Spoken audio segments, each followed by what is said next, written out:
Nos vamos en vivo a Casa de Gobierno, habla Capital. Buenos días a todos y a todas. En el día de ayer, la Presidenta de la Nación, la doctora Cristina Fernández de Kirchner, inauguró obras en el edificio 3 y 4 del Aeropuerto Internacional de Jorge Newbery, en la ciudad de Buenos Aires. Es una obra cuya inversión equivale a 600 millones de pesos, de 35.000 metros cuadrados, que permite mejor confort a pasajeros, obviamente calidad y eficiencia en el servicio aeroportuario y, por supuesto, tiene en Aerolíneas Argentinas, la aerolínea de bandera de nuestra República Argentina, las condiciones para el incremento y la cobertura de la demanda del mercado doméstico. Aerolíneas Argentinas, desde su proceso de estatización, ha permitido efectivamente un incremento en el número de pasajeros transportados de 5 a 8 millones entre el 2008 y 2013. Esto ha generado no solamente la conectividad aérea en todo el país, sino también la accesibilidad del pueblo argentino a un servicio de alta calidad y eficiencia, pasando de 26 aeronaves a 67 disponibles para vuelos nacionales e internacionales. Creo que eso es una decisión estratégica que la Presidenta de la Nación tomó oportunamente y ha permitido efectivamente mejorar las condiciones de conectividad. Pero a su vez también, por el incremento en la actividad, el nivel de facturación de la Compañía de Aeropuertos Argentina 2000, en donde el Estado tiene una participación accionaria, ha crecido de 900 a 1.900 millones de dólares. Esto equivale a decir que, generando un mayor nivel de demanda de pasajeros, un incremento en los niveles de oferta por parte de las aeronaves, ha permitido también mejorar las condiciones desde el punto de vista del uso y la capacidad instalada de todo el sistema de aeropuertos de la República Argentina. También ayer la Presidenta de la Nación, en teleconferencias, ha podido observar el inicio de las obras que tienen que ver con la planta de Palanquilla de acero de Cipara Gerdau, que es una firma, obviamente con una alta participación en el mercado internacional. Es una inversión de 1.520 millones de pesos para los años 2014 y 2015, con un financiamiento a tasas blandas por parte del sector público nacional por 450 millones de pesos, una instrumentación de un proyecto de 20 meses de ejecución y lo más importante es que va a tender a generar una sustitución de importaciones equivalente a 175,5 millones de dólares en forma progresiva y genera en forma directa 138 nuevos empleos y también generará naturalmente empleos indirectos. También la Presidenta ha puesto en marcha el funcionamiento del canal público de la provincia de Mendoza, pero también existen 38 canales públicos en toda 18 canales públicos en toda la República Argentina con distintas estrategias de inversión, equipamiento, que se estima en una meta de 52 millones de pesos. Lo he podido comprobar, este tipo de políticas activas por parte del Estado Nacional, como gobernador de la provincia del Chaco. Allí tenemos en funcionamiento un canal de carácter estatal 28 que permite la conectividad con distintas localidades de nuestra provincia y la información pública, que es también la perspectiva del acceso al derecho a la información por parte de la comunidad. Obviamente también ha habido otras obras que tienen que ver con las obras del Instituto de Histología y Embriología Humana de la Universidad Nacional de Cuyo. Ustedes saben, ahí hubo una inversión en una primera fase de 28,7 millones de pesos, 6.500 metros cuadrados. Allí trabajan aproximadamente 120 investigadores, becarios, tesistas, que trabajan en producción de la biología de la reproducción, neuroendocrinología, biología celular y molecular, entre otros. Con lo cual es muy importante esta obra que se ha planteado, lo mismo que la inauguración del Colegio de Educación Digital en Caleta Olivia. Por eso creo que son obras trascendentes, acciones de gobierno que la Presidenta Cristina Fernández de Kirchner ha inaugurado en el día de ayer. También quiero transmitir que dentro de breves instantes estaré viajando a la provincia de San Juan con una comitiva para participar en un plenario de intendentes de la Federación Argentina de Municipios, que lidera el intendente Julio Pereira de Florencio Varela, pero también aprovecharemos las circunstancias porque en la provincia de San Juan, junto al gobernador José Luis Gioja y junto a él y un conjunto de productores y trabajadores rurales, tendremos la oportunidad de suscribir un convenio de corresponsabilidad gremial que incluye a 2.000 productores y 15.000 trabajadores en 27.000 hectáreas que se dedican a determinados cultivos como ajo, alcaucil, almendro, damasco, durazno, ciruelo, espárrago, melón, pimiento, sandía, semillas, tomate, perita, uvas en fresco, uvas para pasas y zapallo. Creo que eso es una cuestión muy importante porque nosotros ahora estamos llegando a 10 convenios de corresponsabilidad gremial y la meta es lograr la inclusión de carácter social y previsional de 150.000 trabajadores rurales. Y acá me quiero detener por lo siguiente, porque se trata de trabajadores rurales que tienen un trabajo de carácter estacional, que es la recolección de los frutos. Eso, históricamente, los trabajadores estacionales nunca han tenido cobertura social o simplemente por determinado tipo de etapas en la vida institucional de nuestra República Argentina. Logramos, por impulso de la Presidenta de la Nación, no solamente la sanción de la ley, que creo que es la 26.337, y el decreto, que sí me acuerdo el número, que es el 1370, el 25 de agosto del año 2008, porque es lo que permite que el recolector de algodón de Chaco, o ahora pretendemos extender al trabajador rural que presta servicios ganaderos, o aquel que hace la recolección del tabaco, o aquella persona, en este caso, que pueda tener la recolección de ajo o de uvas u otro tipo de cultivos, la verdad es que nos permite a nosotros tener la inclusión de que un trabajador estacional que estaba fuera del sistema de seguridad social pueda estar incluido. ¿Cómo se hace?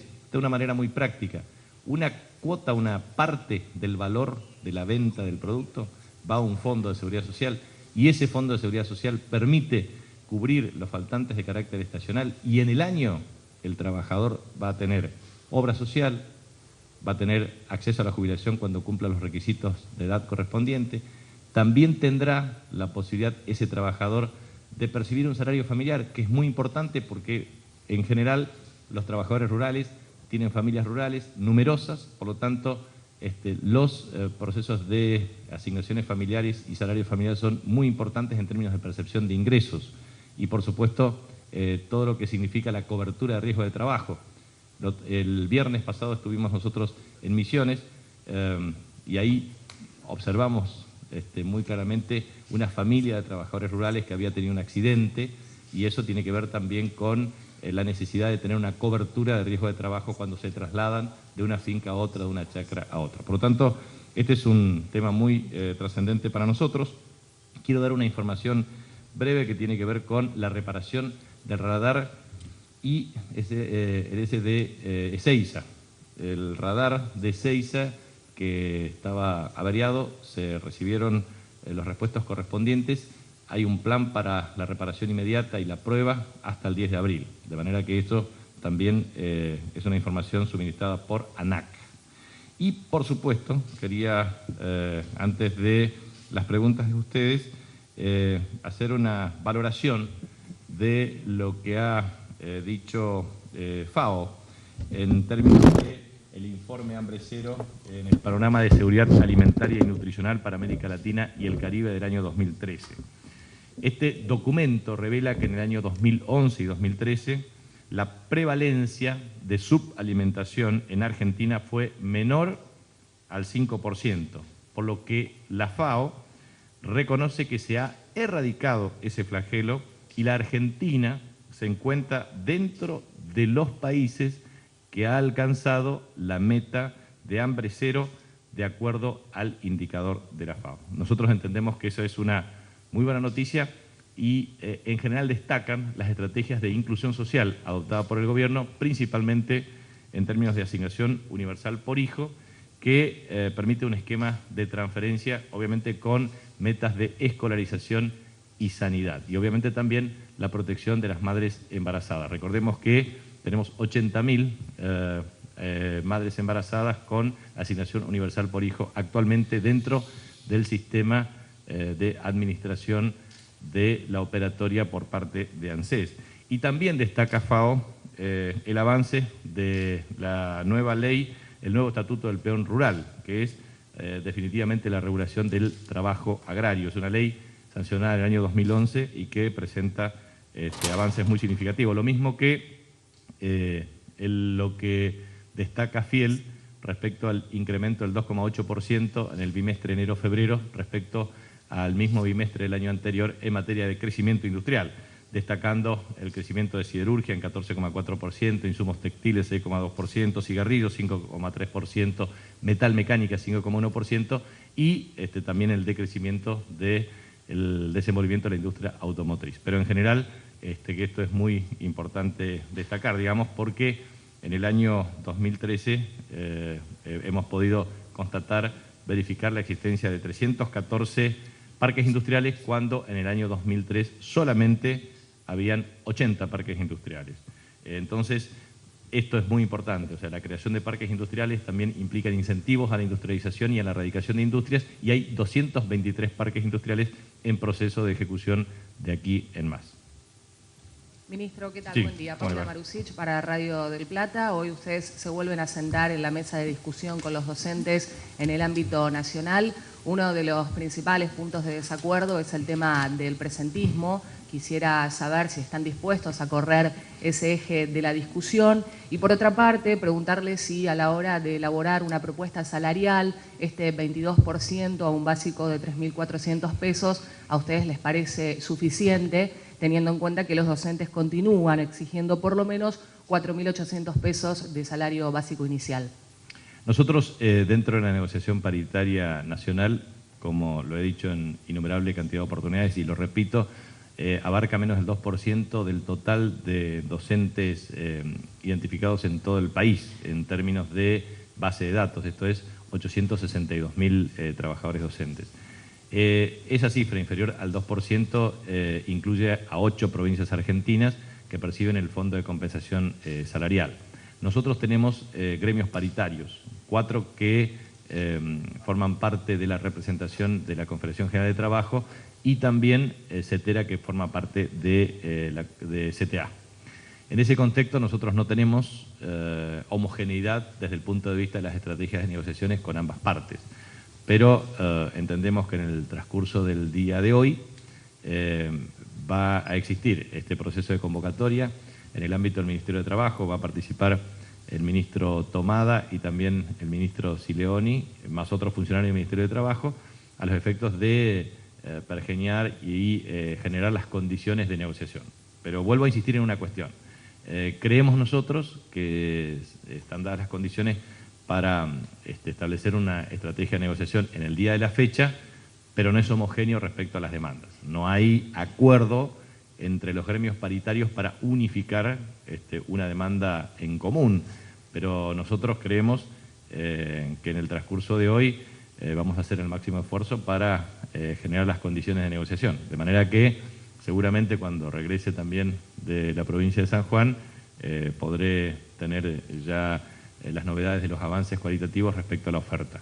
Por razones de estrategias de negociación no podemos formular cuál va a ser la posición negociadora de nuestra parte, pero sí creemos nosotros que es necesario avanzar en el transcurso del día de hoy y generar las condiciones para que, si no se pueden generar las condiciones de unificación de la demanda en una negociación única, por lo menos llegar a un acuerdo con aquellos gremios que efectivamente lo pueden hacer. Ministro Pedro Noel Romero, de AN Digital, Agencia de Noticias. Primero preguntarle si el Gobierno Nacional, después del paro anunciado ayer por Moyano, Barrio Nuevo, Bonegas, va a garantizar la prestación de servicios esenciales para la jornada del 10 de abril, teniendo en cuenta, por ejemplo, que Omar Maturano, de Fraternidad, dijo que según la OIT, el servicio ferroviario no se considera un servicio esencial para el paro de esa jornada.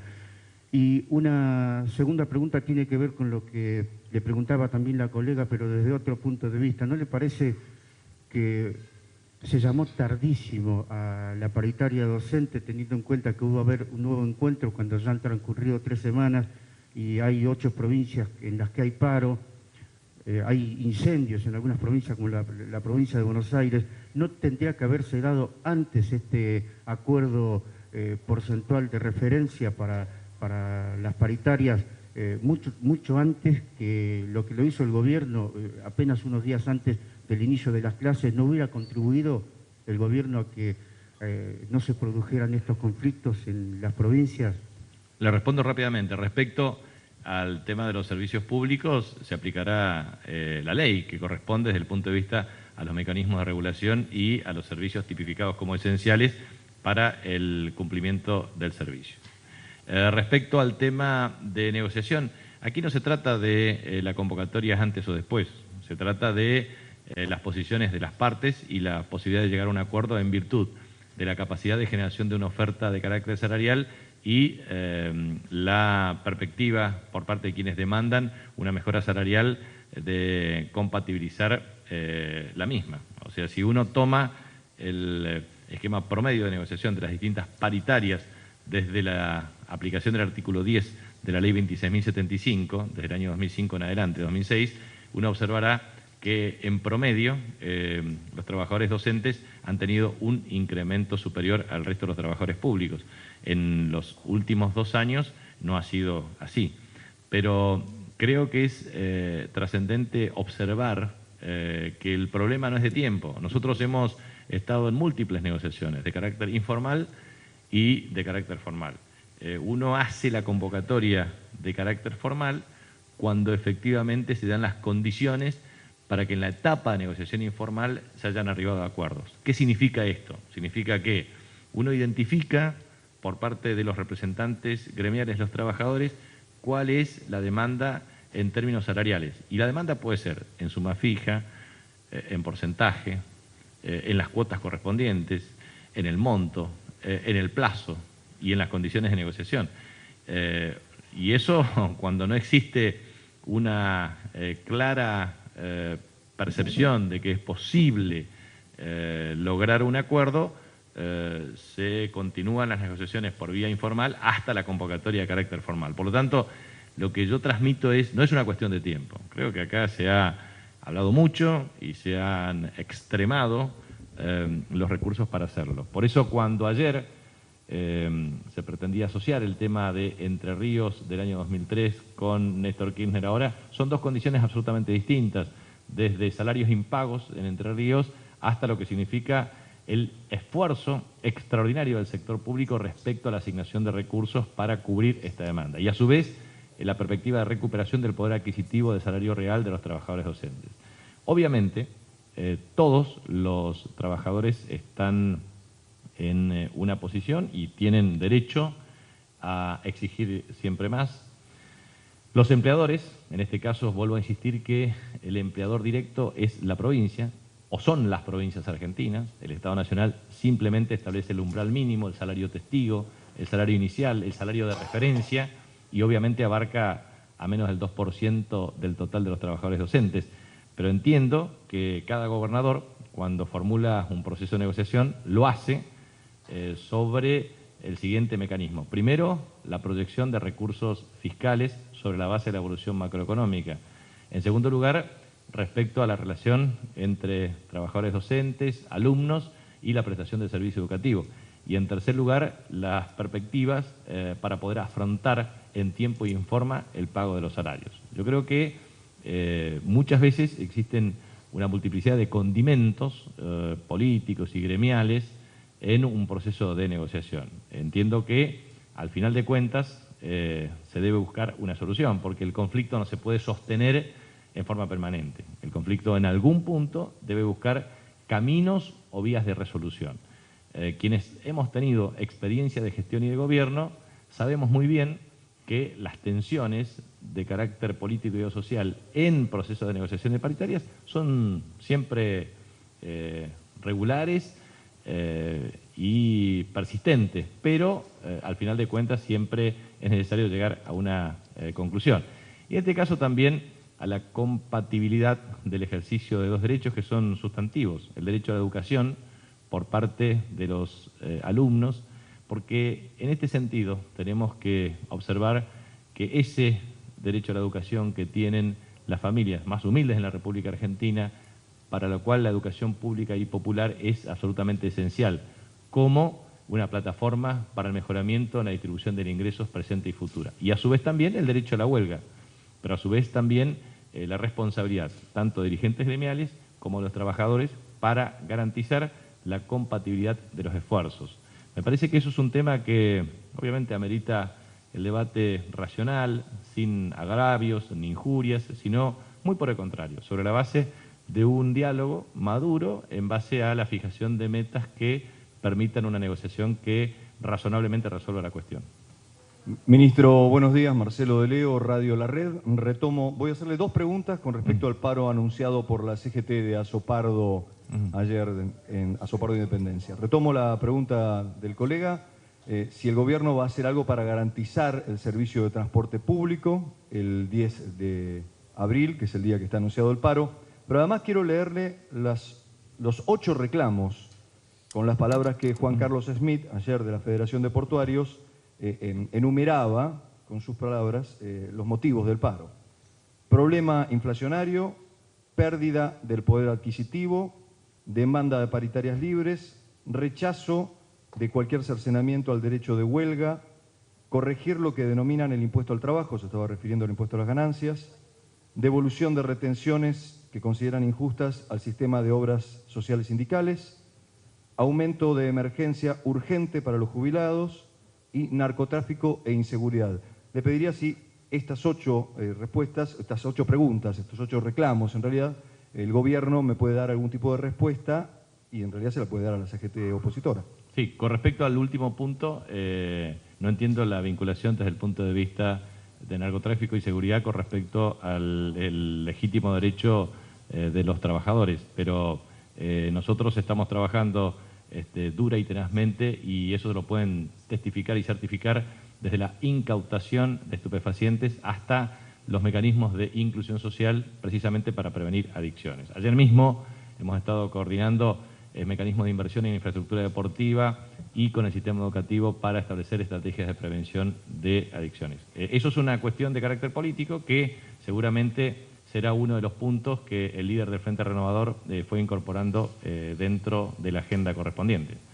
Como este es un paro político y está urdido desde la oposición por parte del Frente Renovador, obviamente ese es un punto que ellos lo repiten insistentemente y forma parte de la agenda. Fíjese que la agenda del Frente Renovador es seguridad, narcotráfico, inflación, etcétera, etcétera, que están dentro de ese petitorio. Por lo tanto, hay una coordinación clara y contundente entre la plataforma del Frente Renovador, su acción política, mediática y comunicacional con los puntos que tienen que ver con el paro. Por lo tanto, si había alguna duda, el petitorio lo ratifica claramente, que se trata de un paro político impulsado por el Frente Renovador, con el objetivo claramente de impulsar a su candidato.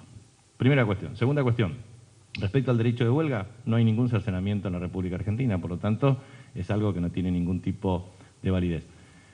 Segundo, en realidad el Frente Renovador está fuertemente asociado a grupos económicos y mediáticos concentrados, que son los que promueven efectivamente el aumento de precios. Por lo tanto, ellos deberían decirles a sus mandantes que en vez de criticar por la supuesta inflación existente en Argentina, lo que tienen que hacer es definitivamente que sus empresarios bajen los precios y que beneficien a los trabajadores y también a los consumidores, porque en realidad la cuestión es esencialmente de naturaleza política, porque si no tienen la receta típica de la ortodoxia o el neoliberalismo, en el sentido de que el gasto público finalmente es el que provoca inflación.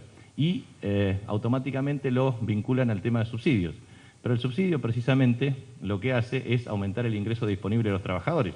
Precisamente lo que tienen que entender quienes defienden a los intereses de los trabajadores es que precisamente el subsidio al transporte, al agua potable, al servicio de cloacas, al servicio de gas o al servicio de electricidad, lo que hace es que cada familia trabajadora perciba un ingreso disponible mayor, porque paga una tarifa inferior. En consecuencia, en vez de pagar un servicio público de más, lo que hace es tomar esos recursos para poder comprar pan, carne, leche, verduras, frutas o mandar sus hijos a determinado tipo de actividades complementarias.